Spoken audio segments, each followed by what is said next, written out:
In vain, I have struggled it with not to. My feelings will not repressed. You must allow me to tell you how ardently I admire and love you. In such cases as this, it is the established mode to express a sense of obligation for the sentiments above. However, inequally they may be returned.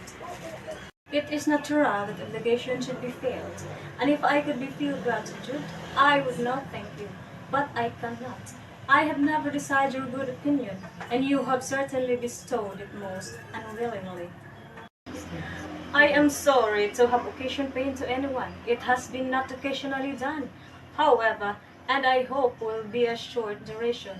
The feelings which you tell me have long prevented the acknowledgement of your regards, can have little difficulty in overcoming it after the explanation. And this is all the reply which I am to have the honor of expecting. I might, perhaps, wish to be informed do I. With so little endeavor at civility, I am thus rejected, but if it is of small importance. Do you think that any consideration would tempt me to accept the man who has been the means of ruining, perhaps forever, the happiness of a most beloved sister?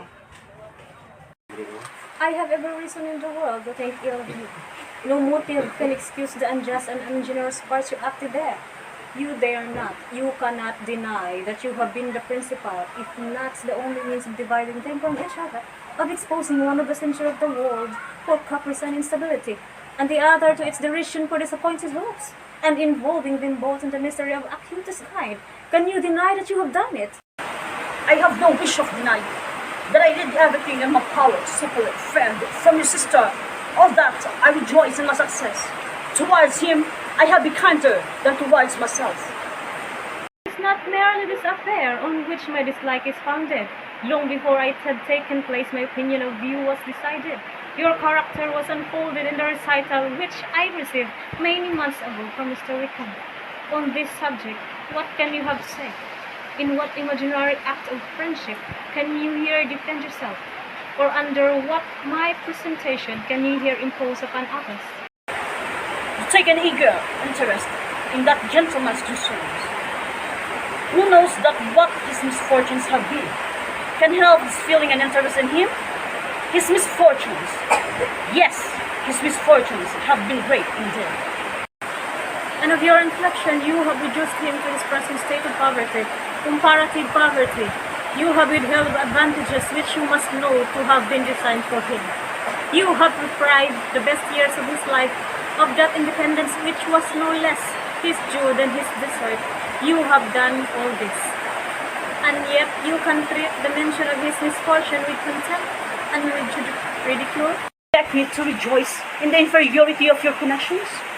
To congratulate myself on the hope of relations whose condition in life is so decidedly beneath my own? You are mistaken, Mr. Darcy, if you suppose that the mode of your declaration affected me in any other way than as it separated the concern which I might have felt in refusing you, had you behaved in a more gentlemanlike manner. You could not have made the offer of your hand in any possible way that would have tempted me to accept it.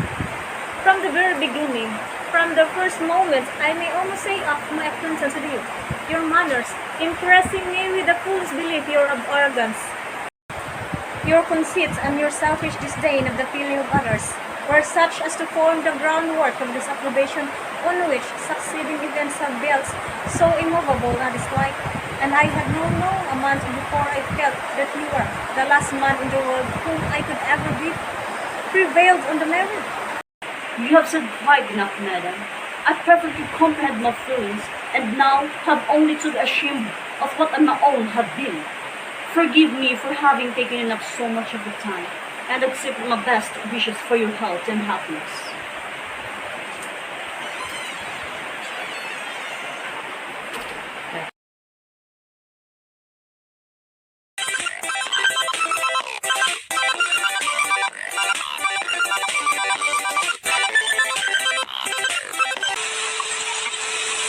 But it is not merely this affair on which my dislike is founded. Long before it had taken place, my opinion of you. But but it is not merely this affair on which my dislike is founded. Ay, sa bukan! Ano katawa mo sa mukha? Ay, natawag na. And this is all the reply, which I am not have the honor of expecting, patay puti.